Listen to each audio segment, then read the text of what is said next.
Halo guys, kembali lagi bersama Hewan Viral.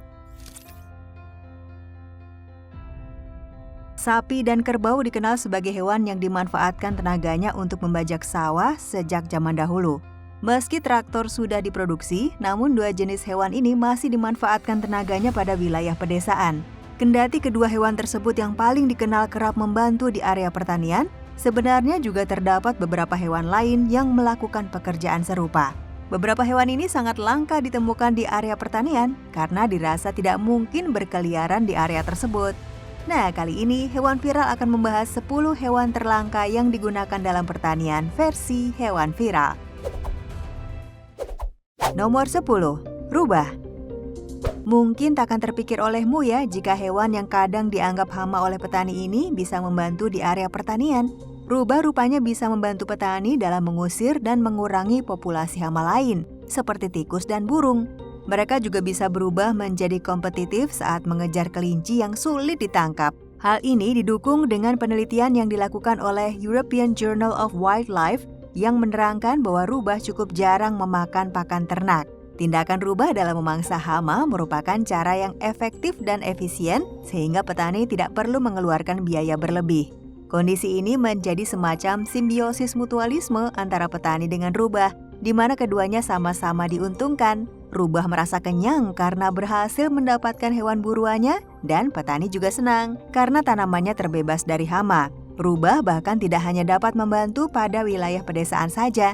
Di wilayah perkotaan, rubah menjalankan layanan pembersihan sampah gratis dengan memakan makanan yang tersisa. Ya, secara tidak langsung mereka membantu pekerja pengangkut sampah ini dengan memperingan pekerjaan mereka ya.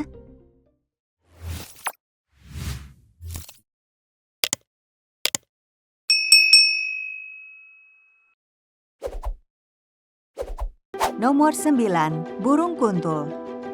Kuntul ternak telah melalui salah satu ekspansi alami yang paling cepat dengan jangkauan luas dibanding spesies burung lainnya. Pada mulanya mereka dapat ditemukan di bagian selatan Spanyol, Portugal, Afrika tropis dan subtropis, serta Asia tropis.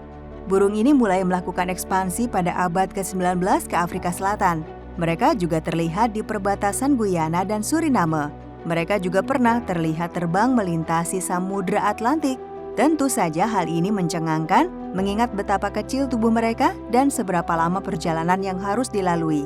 Ekspansi terus dilanjutkan hingga pada tahun 1930-an, di mana mereka tampak telah berpindah ke bagian utara. Yang ke-8, musang. Musang jenis ini setidaknya telah dijinakkan sejak 2.500 tahun lalu untuk keperluan berburu kelinci. Meski tidak diketahui kapan pastinya, domestikasi yang dilakukan diyakini sama dengan cara yang dilakukan pada kucing. Ada yang mengatakan bahwa warga Mesir kuno sudah memiliki musang, tetapi ada juga yang mengatakan bahwa bangsa Eropa yang membawa mereka datang ke Mesir. Di sana mereka berpikir untuk menjadikan musang sebagai penjaga demi melindungi cadangan biji-bijian. Selama beberapa tahun, musang dikenal sebagai hewan pemburu kelinci dengan tubuh ramping panjang. Mereka juga beradaptasi dengan baik dalam berburu hewan di lokasi-lokasi lainnya. Bahkan musang sampai saat ini masih diberi kepercayaan untuk berburu kelinci, terutama di wilayah Australia, di mana di sana kelinci dianggap sebagai wabah. Hampir serupa dengan yang di Spanyol, pemanfaatan musang untuk berburu diatur pada setiap komunitas otonom.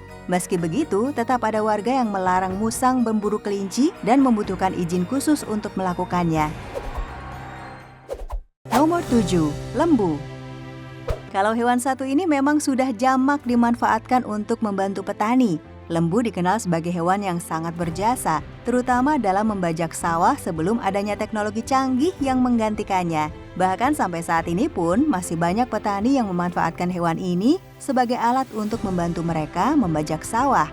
Mereka juga termasuk hewan yang jinak, sehingga mudah diajak bekerja sama.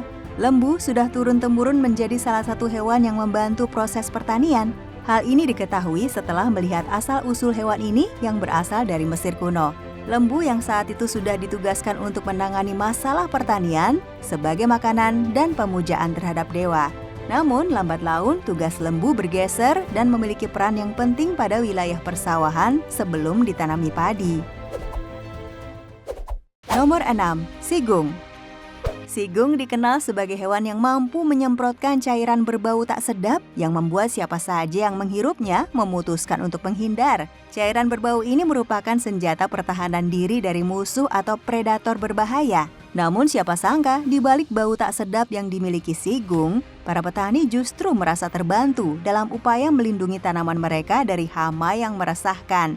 Apalagi sebagian besar mangsa sigung mencakup sejumlah besar hama serangga yang mengganggu hasil panen tani.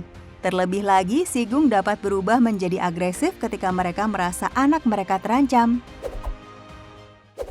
Nomor 5. Merpati. Merpati dapat ditemukan dengan mudah karena biasa bertengger pada genteng rumah, kabel listrik, pohon, serta area publik lain. Domestikasi merpati diyakini telah terjadi lebih dari 5.000 tahun yang lalu di Timur Tengah. Spesimen liar dari merpati, lebih tepatnya merpati batu, dipelajari untuk memahami mekanisme penerbangan secara tradisional. Merpati dikenal sebagai hewan yang sering dimanfaatkan tenaganya dalam distribusi barang berupa surat. Mereka terbiasa dimanfaatkan sebagai alat transportasi untuk mengirim dokumen jarak jauh, memanfaatkan perilaku mereka yang memiliki pergerakan jauh. Meskipun cukup liar, merpati umumnya memiliki tempat tinggal, guys. Kamu juga perlu tahu bahwa kotoran mereka penting untuk digunakan sebagai pupuk, menyamak kulit, bahkan untuk membuat bubuk mesiu. Hal ini dikarenakan kotoran merpati memiliki kandungan nitrogen tinggi, di mana kandungan ini sangat baik bagi tanah yang kekurangan kandungan tersebut. Kotoran merpati juga kaya fosfor yang berfungsi untuk menyuburkan pohon buah-buahan. Saat kotoran merpati dicampur dengan tanah dan abu, maka dapat menghasilkan kombinasi dari nitrogen, fosfor, dan kalium yang serupa dengan pupuk modern.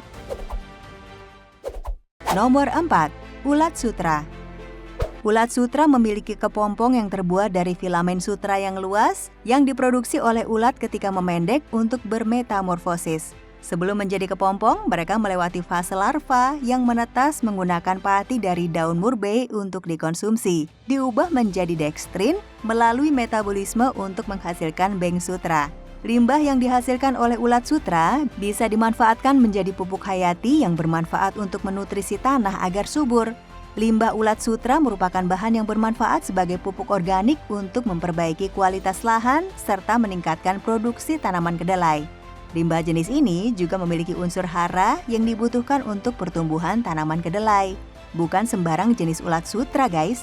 Ulat yang bisa dibudidayakan yakni jenis Cynthia ricini yang memegang peranan penting untuk meningkatkan produktivitas petani, kualitas, kapasitas produksi pertanian, serta berdampak pada peningkatan ekonomi dan kesejahteraan petani. Nomor 3. Cacing tanah. Tidak bisa dipungkiri bahwa cacing tanah merupakan salah satu organisme terpenting di dalam tanah, terutama pada ekosistem. Hal ini tidak terlepas dari pengaruhnya terhadap komposisi bahan organik dan perkembangan struktur tanah. Cacing tanah menjadi penyebab adanya modifikasi fisik dalam tanah dan lingkungan yang juga bermanfaat untuk organisme lain, serta mengubah ketersediaan makanan untuk tanaman. Mereka merupakan bagian dari biomasa hewan tanah dan biasanya berdiam di tanah dengan kandungan asam rendah dan berkualitas tinggi. Saat ini kerap terjadi percepatan hilangnya kandungan bahan organik dan degradasi tanah, disebabkan salah satunya karena perusakan fauna di dalam tanah. Cacing juga diketahui berperan terhadap kesuburan tanah karena bahan mineral yang mereka cerna akan dikembalikan ke tanah. Pengembalian ini berupa nutrisi yang mudah dimanfaatkan oleh tanaman. Selain itu, kotoran cacing tanah juga bermanfaat, guys, karena kaya akan unsur hara. Yang kedua, zebu. Zebu ini juga dikenal dengan nama sapi India karena berasal dari negara tersebut. Mereka dicirikan sebagai hewan yang memiliki punuk lemak di bahu, gelambir yang besar, dan terkadang telinga yang terkulai. Mereka mampu beradaptasi dengan baik untuk menahan suhu tinggi dan menjadi hewan ternak di seluruh negara tropis. Mereka memiliki peran sebagai sapi pekerja, sapi perah, sapi potong, dan diambil kotorannya untuk bahan bakar dan pupuk kandang. Karakteristik unik dari hewan ini adalah mereka mampu bertahan melawan parasit dan penyakit dengan cukup baik. Sebelum kita lanjut ke daftar yang pertama, kami ingin men-challenge kamu nih. Jika kamu memencet tombol like dan juga subscribe channel ini serta bunyikan loncengnya kurang dari 5 detik, maka kamu akan mendapatkan keberuntungan sepanjang hari. Gak percaya? Silahkan coba sendiri dan buktikan. Nomor 1. Lebah. Menurut studi global, manusia telah memanfaatkan segala unsur pada lebah setidaknya selama ribuan tahun. Jejak ini telah ditemukan pada banyak fragmen tembikar Neolitik. Eksploitasi lebah madu terjadi secara praktis sejak lahirnya pertanian. Jejak tertua telah dicatat di sebuah situs Turki dan berasal dari sekitar 7000 sebelum Masehi. Lebah berkontribusi pada pengolahan makanan, bahan baku, obat-obatan, serat, dan nilai sosial budaya. Dalam aspek budidaya pertanian, penyerbukan lebih memiliki efek langsung pada nilai ekonomi dan produktivitas sejumlah besar varietas tanaman global. Selain itu, secara umum lebah dianggap lebih efisien dalam membantu penyerbukan sepanjang waktu jika dibanding serangga lain. Namun, ya tetap mesti hati-hati guys, karena hewan satu ini memiliki senjata perlindungan diri yang sangat ampuh untuk menyerang makhluk lain. Nah, itulah video mengenai 10 hewan terlangka yang digunakan dalam pertanian versi hewan viral. Beberapa hewan yang disebutkan tadi memiliki kontribusi dalam keberhasilan pemanfaatan tanah dan pertanian. Sedikit banyak mereka membantu dalam menyuburkan tanah hingga membantu para petani untuk mengusir hama. Kalau menurut kamu, hewan mana nih yang membuat kamu kaget karena ternyata bisa berguna bagi pertanian? Yuk diskusikan bersama di kolom komentar. Terima kasih buat kamu yang tetap menonton hingga video ini berakhir. Sampai ketemu di video selanjutnya ya. Bye-bye.